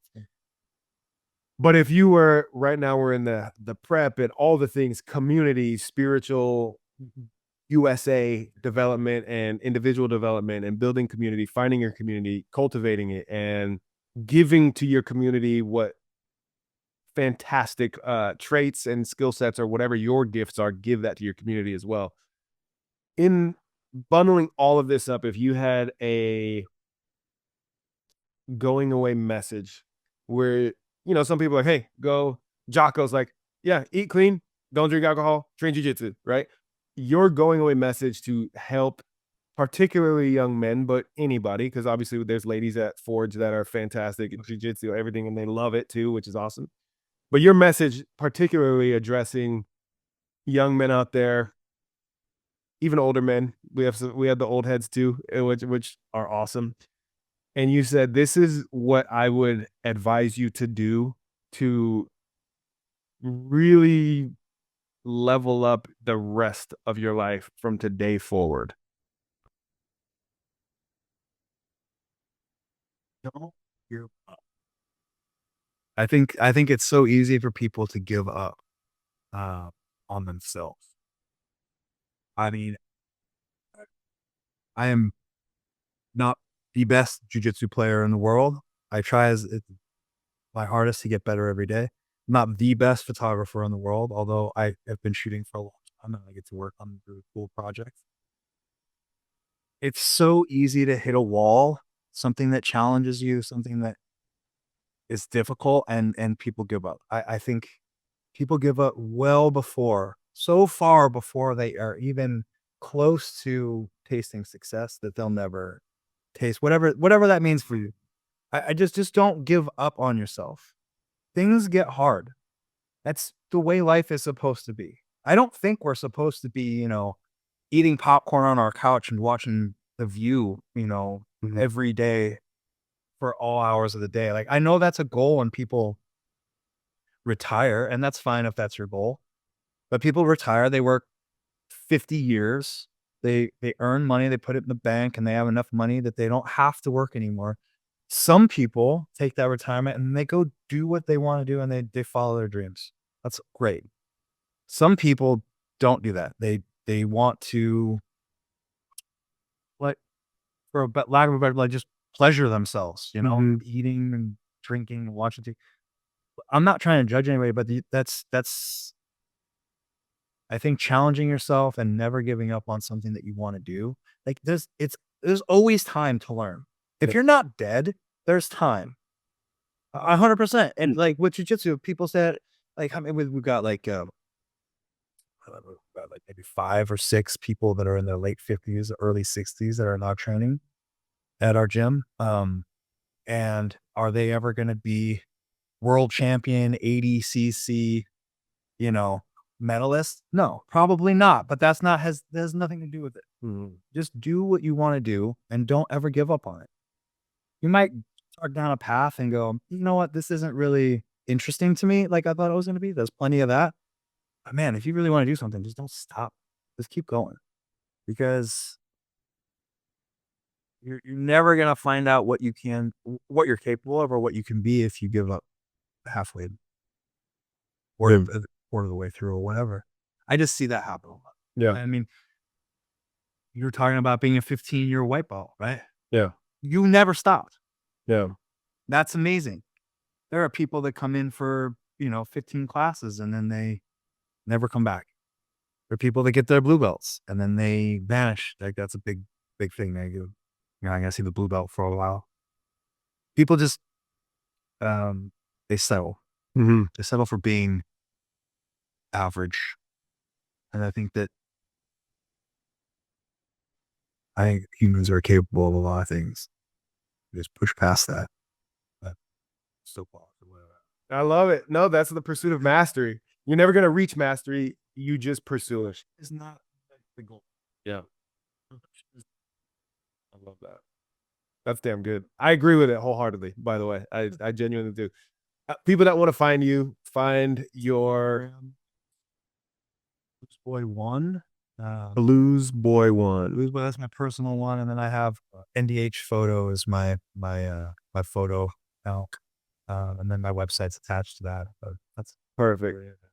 People that want to take jiu-jitsu classes. Forge Combat Academy. And if you're not in the area and you want to try jiu-jitsu, I would recommend finding somewhere close to wherever you're at. Proximity. The ability to get to class on a regular basis is going to be far more better for you than than if you find the biggest, baddest gym and only go 3 or 4 times. Now, if you're close to a gym like that, awesome. There are some great gyms in the United States that, by all means, like, there's some big gyms out there that are great. And you should definitely go there. Yep. But if you are having to travel a half hour every time to class and back, and you're spending an hour, that'll be great for a little while. It'd be great for a little while. But just try to find the closest gym and just don't stop. Just keep going. I love Find that. out what you want. I love that. Nate, my man. That's it. Rappy rap.